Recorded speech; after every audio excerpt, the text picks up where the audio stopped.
ഡൽഹിയിൽ വിദ്യാർത്ഥികളുടെ സമാധാനപരമായ പ്രതിഷേധങ്ങൾക്ക് നേരെ നടന്ന പോലീസ് അതിക്രമത്തിൽ കടുത്ത പ്രതിഷേധവുമായി ഇടത് എംപിമാർ.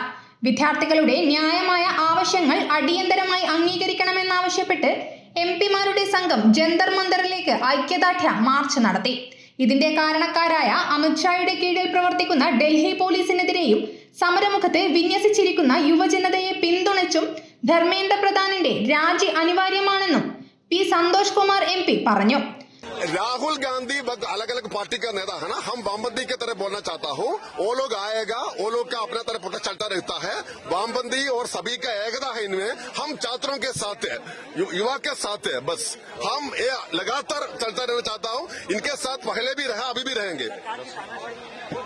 अरे तानाशाही, हर चीज में तानाशाही है. तानाशाही मतलब अमित शाह का राज हो गया देश ना, ये सिर्फ अमित शाह का देश है. वहां से बने CPI എംപിമാരായ P Santhosh Kumar, K Subbarayan, PP Suneer, CPIM എംപിമാരായ Amraram, John Brittas, K Radhakrishnan, V Sivadasan, AA Rahim, R Sachidanandam, Kerala Congress MP Jose K Mani എന്നിവരുടെ നേതൃത്വത്തിലാണ് പ്രതിഷേധം സംഘടിപ്പിച്ചത്.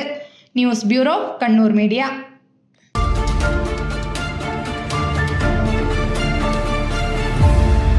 ശരി, പറയും എന്താ ഇങ്ങനെ പ്ലാൻ? കിച്ചൺ വർക്സും ഇന്റീരിയർ വർക്സും നമുക്ക് നല്ലൊരു ടീമിനെ ഏൽപ്പിക്കണം. പിന്നെ ഫർണിച്ചർ സുനിതയിൽ എടുക്കാം. അവിടെ ആകുമ്പോ എല്ലാ മോഡൽ ഫർണിച്ചറും അവൈലബിൾ ആണ്. മോഡേൺ വേണമെങ്കിൽ മോഡേൺ, ട്രഡീഷണൽ വേണമെങ്കിൽ ട്രഡീഷണൽ. ഇനിയിപ്പോ ഇമ്പോർട്ടഡ് ഫർണിച്ചർ വേണമെങ്കിലോ അതും സുനിതയിലുണ്ട്. ചേട്ടാ, ഫർണിച്ചർ സുനിതയെന്നാണെങ്കിൽ മോഡുലർ കിച്ചണും ഇന്റീരിയർ വർക്സും അവരെ തന്നെ ഏൽപ്പിച്ചാ പോരെ? അതിനവർ ഇന്റീരിയർ വർക്സ് ഒക്കെ ചെയ്യുന്നുണ്ടോ? ഒരു വീടിന്റെ മുഴുവൻ ഇന്റീരിയർ ഡിസൈൻ ചെയ്ത് ഫിനിഷ് ചെയ്യാനുള്ള സ്പെഷ്യലൈസ്ഡ് ആൻഡ് എക്സ്പീരിയൻസ് ടീമും സ്വന്തമായ ഒരു മാനുഫാക്ചറിംഗ് യൂണിറ്റും ഉണ്ട് സുനിതയ്ക്ക്. ഇപ്പോൾ ഏത് ജനറേഷന്റെയും ഫേവറേറ്റ് സുനിത ഫർണിച്ചർ.